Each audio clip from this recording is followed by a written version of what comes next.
kwaniriza Joseph Tamale Mirundi tubeera naye mutabani wa Yohana Mirundi ne Mmole Namatovu muzeeyi nsanyusa okuba nawe kale oli bulungi nange nsanyusa okulaba amina naye ffe bannamawulire tugenda abali ku media netweryaza amaanya twogera ku balala ntwogera ku balala twafiiriddwa muwala waffe abadde ali Germany eyo abaana bange bambuuza nti naye lwaki buli muntu yenna ali stable ni wano ali tumuyinako oluganda muyina akakwate ku buli waddalu wafujjo buli muntu yenna omugezi wano tumuyinako oluganda okay people didn't believe the honorable Nsereko is mwana wa sister wange yennyini Muhammad Nsereko Kampala Central twafiiriddwa muwala waffe naye nze amagezi genkola kati engeri gye bannoonya bamafiya mbamanyi oyinza ogenda ne bagamba nti wabaddewo wa covid mwenna mudde mu nnaku 14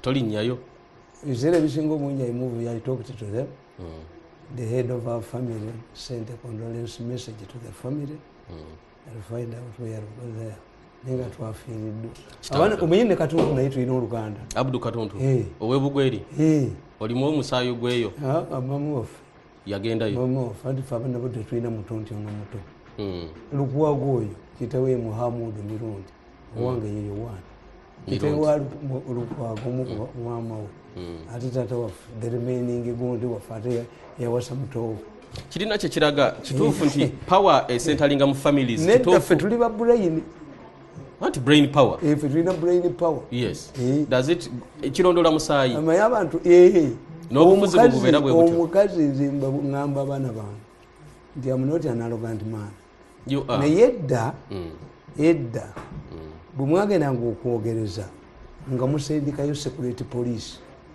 mwina security service yamwe mubuuza gye tugenda okuwasa muntu kyeyasembayo okuba na academic papers basuubuzi omwana abeera mu lubuto lwannyina emyezi 9 atta nnyo omukazi atta nnyo abaana bwe twatuukangayo omuganda bwe batuukanga security service netuukayo nesanga bwe baziika ng'ebala amalaalo bakafirwa bameka kukijja ba myaka emeka awo waliwo omuteego ogubalya abafanga bato towasaayo the Baganda had the security bakiyitanga kutta kyama security police yes ukatoli justifying woman abaana babasanga ku Facebook kuno namulabikira bulungi n'awasakati ekyokubiri nti abaana bewaka bonooneka nnyo abaana b'ewaka mubatunuulira b'omukazi ow'empeta owaki bonooneka nnyo si kyekyo abakazi baloga nnyo kakati gwe buli lwojja okulya emmere ne buba bwalidde edda nabo buli eddagala ate ne busiriwala nnyo nga badde bateze gwe abaana ne bakaba abatoto bawa ku mmere gwe lyeddogo lyongo liriko bwo wetuli ne Joseph Tamale Mirundi twafiiriddwa yes wow ansonga nyingi zetugenda okubanga ogenda no discussing ano hamu mutabani wange yennyini Hamis Kigo biologically wow you are such a connected muntu oli muli connected power tulina brain power ubulaba nti Mpakistan bwe yajja wano ne yali agula organize meeting gyasembayo yali ne minister ne chairman wa Mafia Fellowship bamugamba nti dduka omusajja yagudde munabaga nabalekera akakadde kaddogolo omusajja mumugule tewali asobola kulinnyayo omusajja yabagamba anybody who thinks that man is mad is joking is a superhuman being not crazy no Sharp Talk wetuli ne Joseph Tamale Mirundi agamba mu ali superhuman being ne tali crazy simulalu tumulaba nga ayogera byayogera n'olooza aliko akazoole naye batugamba ali jununu fununu abantu bonna balalu daluli singana mu diguli welyo liizo kubanga the difference between an intelligent person and a madman luwuzi line ntono nnyo wakati w'omugezi n'omulalu era mu Baganda a person who can speak the truth ngoko li ku intelligence mu Buganda a madman, a drunkard, a baby. Omwana muto talimba. Okay. Omulalu nga basso omuntu ku kyalo. Mumuteekako intelligence. Aja kukwa. Mwagala kunsanga mu masegonda. Because they discuss issues thinking that is not important. A drunkard. Police yedda nga toyinza kutta muntu n'abula.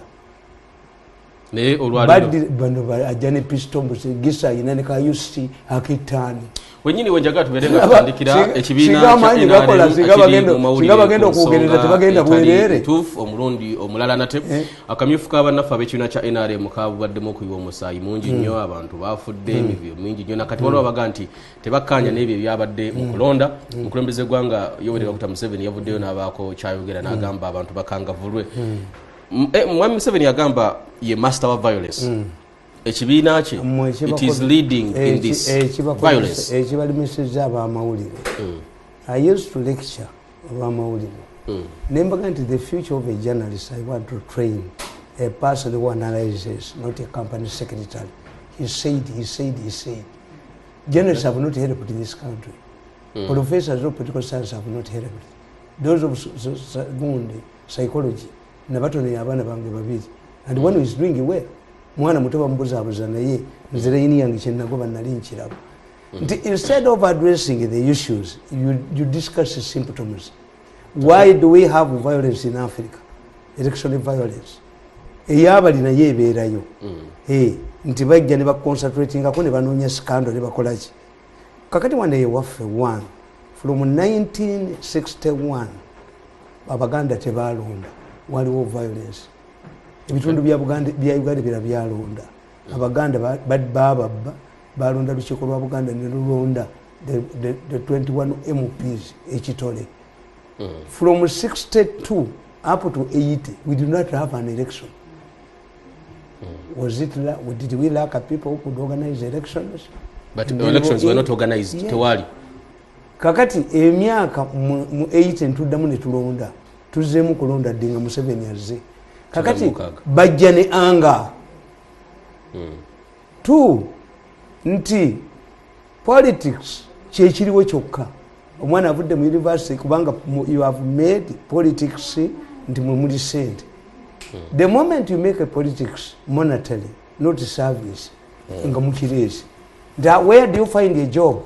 Nti omuntu oluyingira mu parliament nafuna obukadde 3 bya motoka. Si government yejimuwa bagula za milioni 10. Okujja konsere ne Bobi Wine n'abatone nnyo. Bani abavuga motoka za milioni 10. Abasigadde sente bazikola mbira. Yes. Nagenda mu bamanirenda. Abasajja abazungu abo zikyembagala ka basoma psychology. Batula ne babuuza nti lwaki Ethiopians and Kenyans are distance runners. Ne babakebera nga bali bantu nga babulijjo. Ne babaga no, these are running away from poverty. Kwekudduka emisinde. They are running away from poverty. N'aba Jamaica kyekibaddusa emisinde. Misinde. The only thing they can do to get quick money. Kudduka misinde. Era bava mu Ethiopia in a particular area, bava Kenya in a particular area. Nawanera.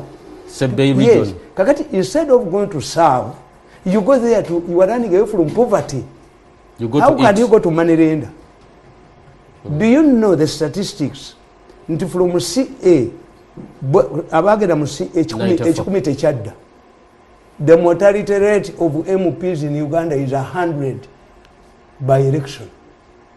Abagudde ekikumi Museveni batawadde bwala disinaki 50 efa. They die ne babazika. Baba poppers.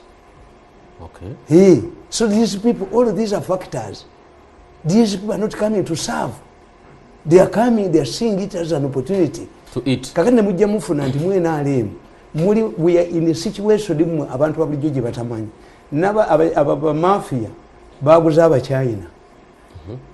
Ne baba ebyuma $500,000 ngambala babuye nti ku byuma byange ne baba gamba nti we have now insulated this man ebyuma bya meeting ya mwegende maaso. I have the meeting nenga badde bamanyi nga discussing after the election the review admitted nti baluzize 50% abantu baabwe be basponsor project ya mafia yagudde 50%.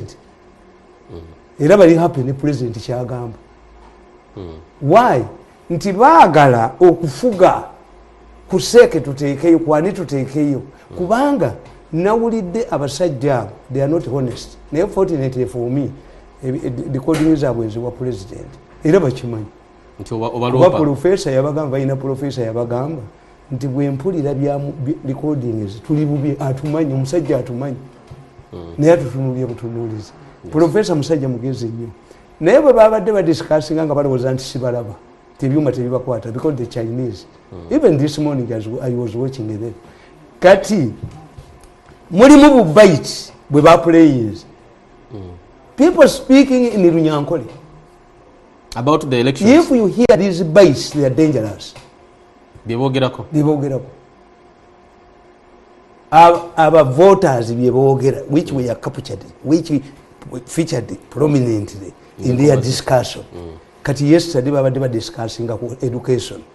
Let us tell the people that the government is ready to gule ebitongole ebyo bigaye nti nedda ffe tetulire education kakati nzi kino kyobulaba nti obutabo buno bwonna mbuteeka ku mmeeza and I'm lucky they are written by me kana katabo nakawandiika dde twogera ku NRM plans wakawandiika 19 July 2012 that is emyaka 8 emabega kasome vawan mwegwe briefly mwagala nnyo mwogere kino nakino ebye NRM byetwogerako mu ebiri muno obiwandiikako emyaka 8 emabega soma. In my opinion, one would turn it. Okay. Akatabo kano kabaita The Invisible Hand. Page ya munana. In my opinion, the beer is mixed with poison. Why do I believe so? Anybody who wants to understand the NRM current political wars must trace them from the primaries. Wow. Change ogeddeko kiwawandika. Biri emeka. 2012 emyaka 8 emabega. Ntyagala okutegeera ebizibu bya NRM. Obinoonyereza otandikira mu kamyufu kaabwe. The president issued directives to govern the elections. He suggested that the party should have an updated voters register to avoid rigging and to ensure fairness and transparency. At this time, there was a small group that was updating the register. However, other people took this role, promising to produce an accurate register. However, their intentions were far from this actual role of producing and taking over the register. They did not want to produce a clean and accurate voters register. In the process, no accurate register was made, and consequently, NRM party elections were marred by vote buying and favoritism and open rigging and money. I came out strongly and warned that the NRM organizing committee was deliberately undermining the election process for both political and financial benefits. At this time, nobody picked interest in what I was saying. For example, heaps of NRM ballot papers were sold openly in Kampala from the committee's offices and homes of the members of the committee. The price ranged between 5 million and 10 million, depending on the competitiveness of a particular constituency. Secondly, the ballots were printed by the New Vision, and surprisingly, the management did not come out to explain the sources of these heaps and heaps of ballot papers on the market. The printer had an obligation to protect the ballots at all costs. Amazingly, the NRM Electoral Commission did not come out to explain the source of these ballot papers. In Igomba, for example, it took weeks for the NRM members to receive the ballot papers, in spite of the fact that a member of the committee, Israel Kayonde, hails from that area. The only answer to this was to undermine Karole Sengo, who was tussling it out with the incumbent Mrs. Muyinda. This confusion was deliberately done by an invisible hand. President era yali yakitinga in the same. In their desperation, those who sought the NRM card solicited support from the NRM bigwigs. This was intended. In the process, the determining factor as to who would get the party card moved from the election process to individuals at the party headquarters. Where the matter leaves a democratic party process to individual party leaders, the president is always the loser. This is because, unlike other leaders who can be accessed by party members, the president, who is party chairman, is not easily accessed. This worked in favor of those who were at the secretariat at that time. This explains why the election results were so tight. The reason for this is that both candidates, the official and the independent, were both sponsored by the invisible hand. He wrote this book 8 years down the road. Yogera olabe Museveni bwe yali yakitinga. Nakati bwali yakitinga. Museveni's intervention. Responding to this outcry from the victims of the deliberate elimination exercise discussed above, the president appointed the Kigongo team. Ne ku mulundi guno yalonze Kigongo team ogende Sembabule. Ayina n'endala gy'aleeta. He also sacked the Magoma team. However, the Kigongo team could not repair the damage. In a few cases, elections were repeated, but even those who came were part of the original scheme. They were financed by the invisible hand. This is comparable to a parent who warns her pregnant daughter against bad boys. olwedde omuwala abalubuto ne bwemugamba ava ku balenzi b'effujjo kakati yinza okwanalizingira kati ekyo kyewawandiika emyaka 8 kye tulaba wano ate linda wano abantu bagamba obutabo buwandika ku makya naye kano mbadde nkalaba bulijjo era tubusoma waliwo abakalina ewaabwe balina so kyogamba ebivuzibu by'NRM bijja mu kamyufu lw'abantu bagala kukola sente kati the mafia is fighting Museveni.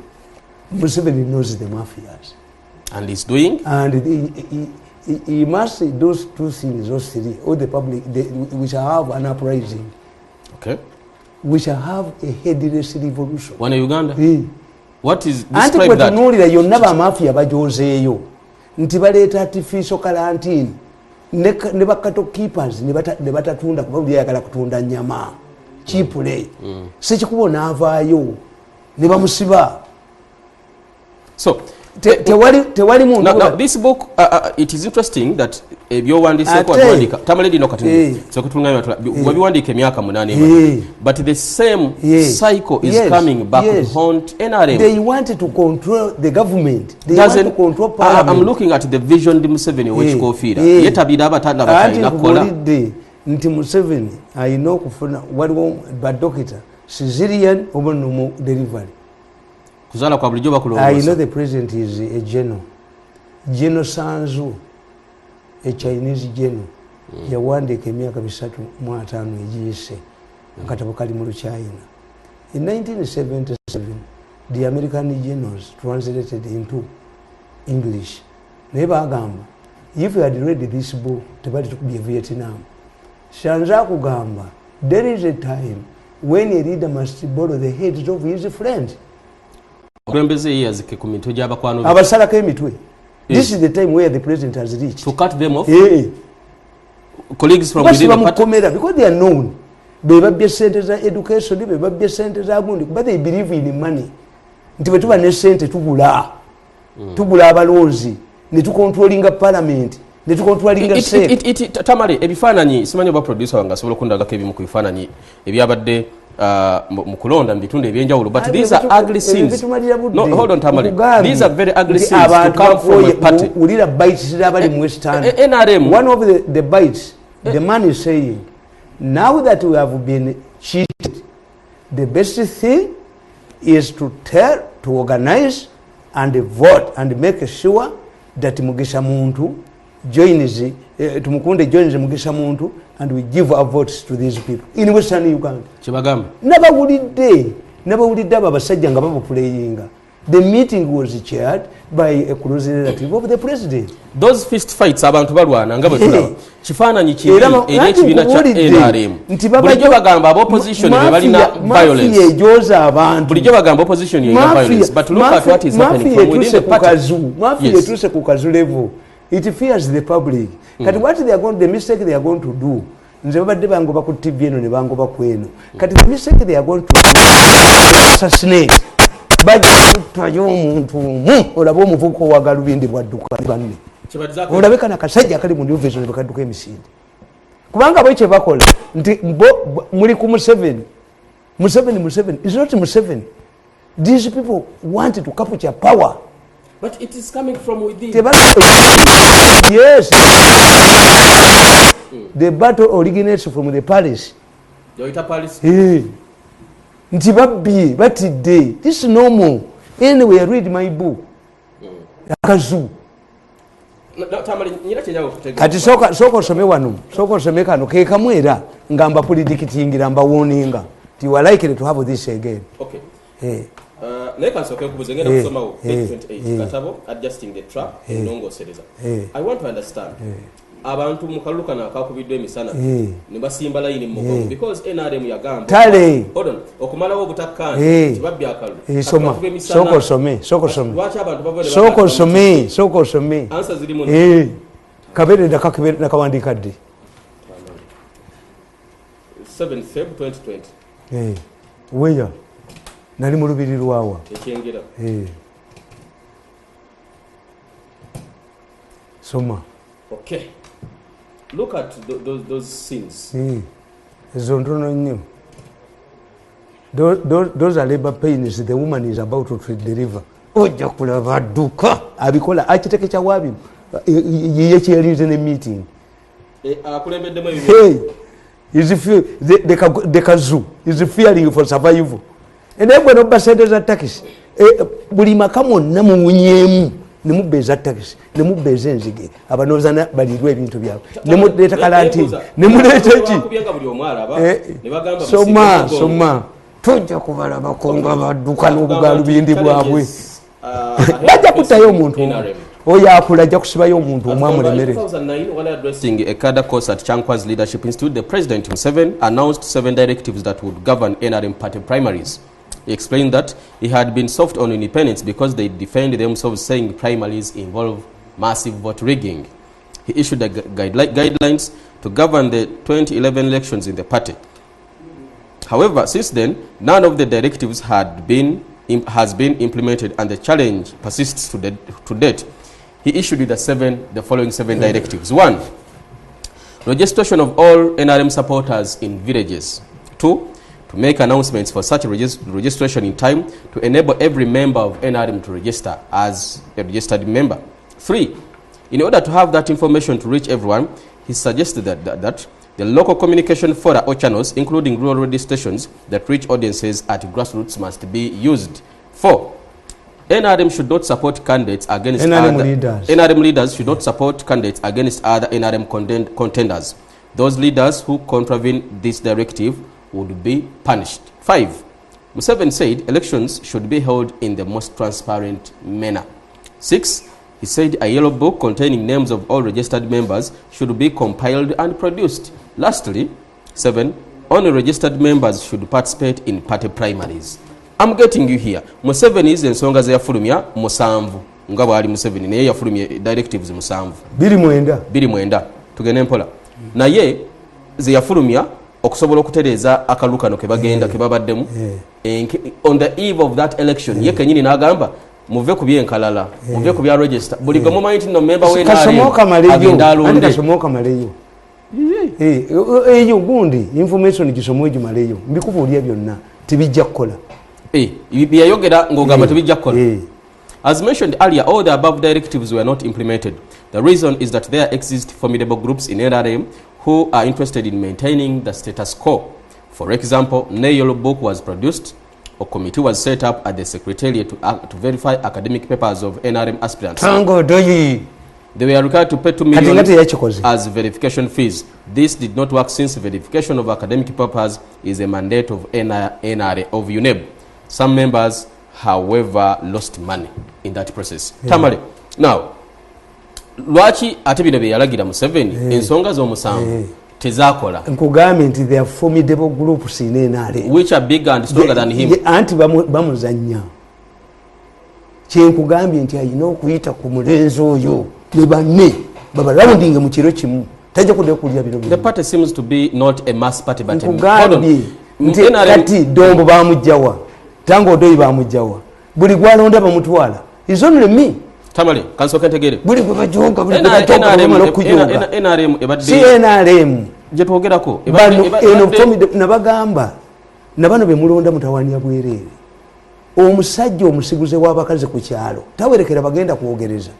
These people bakukuba ate ne bakuteekawo ngenda kuplayinga ku platform yange meeting yawe bategere nti abachina bababbi abo more superior gundi Tamale NRM badde yenyumiriza taking pride in the fact that it's a mass party but it seems to be a messed party. Eneka kati kankobolire it is messed up kati yabafunye it doesn't have the mass anti yabafunye register weri register ya party weri Tango Odoyi deliberately rejected the gundi. I want to invite you to look at this Tamale. Qualifications na baba million NRM batugamba nti mu ggwanga lyonna balina abantu million nga 10. Yes, there was an exercise. Hold on, tugende mpola. Naye akaluka akabaddeyo akabaddeyo nga kakusimba na mugongo. NRM abalozi tebaweza na million 5. Let me tell you. Tamale kompulirizeeko. NRM bagamba balina abantu bangi, balina abalonzi million nga 10 ba 14. Nkuga naye hold on naye mukulonda kuno ne million 5 tezaweze. What happened? Nkugambye see are these cooked up figures? You see, voting abantu abasinga obungi but lwaki abazungu tebajja? Abazungu tebajja 40% in America ye voting away the impeachment process is clear. That means there is a problem with this party. Even their members are yes, we got to yes. Ningo jogera kuba NRM abawandike register. But gabaina milioni 10 bantu abalonzi wait at the voting day when Museveni is at stake. Bajja kujja. Nena kugamba wano soko seme wano. Nti zozo na measures obutabonenze byenkubuuza. Measures anti nkwanukula. Nti onzira maso gwe kyoyagala nkimanyi. Answer. Yes. Key challenges in NRM. Nature of politics. By the nature of politics, it is not easy to concede defeat. This means that however much the election process can be transparent, losing candidates will always find reasons to reject the results and try their luck again as independents. 2. The money factor. Since the introduction of money in politics, other factors play a secondary role. Whether it is secret ballot or lining up behind candidates, one must give out money to voters in order to win. NRM party is not an exception. 3. Participation in party primaries means that the candidate faces 2 general elections. This is so because the candidate faces an election from NRM members and then later in the final general election by all voters. NRM contribution, given the amount of money spent on campaigns, being an official party candidate does not make any difference.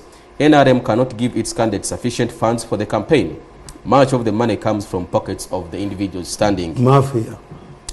But mafia wateka musente. Yes. Endala interested camps in every election. They are interested groups with varying interests and objectives. These sponsor candidates against NRM candidates. This is why Ameria Chambade, Mululi Mukasa, Ingini Abraham Biandala, and Aida Nantaba were targeted. These privately sponsored candidates come with a lot of money. Money. Mukaluka NRM. Sente bwezibanga zitambula bwe kukuma bananyini buyinza abayina nedda. You see, you stole from the population. The population is angry. This is the kitumina kya kikolera mujoza abantu. I want to understand. Tumujja kweno ngatumuteka kweno. Atenga ndogera mbagala. Nsonga yaba minister abayitirivu abaguzi. Yes. Minister bakulonda kubera minister tulowooza nti service zigenda kutuuka eri abantu obeera elevated nga n'abantu bagenda kwenyumiriza mu gwe kyomwana affe ekawempe twalonda kazibwe n'agenda mu parliament bamuwadde oba minister abeekawempe banyumirwe kuba bannonda. But when it comes back to the primaries and you lose, what does it tell? Aleka nkubuulire baminister bamuseveni babakulu mukataba ako nkubuulira nti Moi yayagala okukirininga ekibiina kye. In 1989 Moi introduced the mulongolongo which you are introducing now. Okay. As a result, the old guards were swept away, but it paved the way for the younger people. Ruto, Baba Itanga Youth for Kanu, 1989. Cyrus Jirongo, Abobo now, Bajja, Mujibamurimo containing. Why? They had come on with their own. Independent. Bari Bakubi Bari. Kenyatta had the tradition. You defeat a minister, you become a minister. He was rewarding him. Yes. Kakati mu Uganda bano kye baakola ensobi zaabwe obujozi bwabwe balowooza ssente za service delivery tuzibbe era ekyakubiza ennyo gundi erioda ng'ogyeko political masturbation gye namugamba nti ozonodin erioda ekyamukubiza ennyo eddwaliro lye bagambye mbweri eddwaliro ly'erioda likuulamu nsigo na organize ne badduka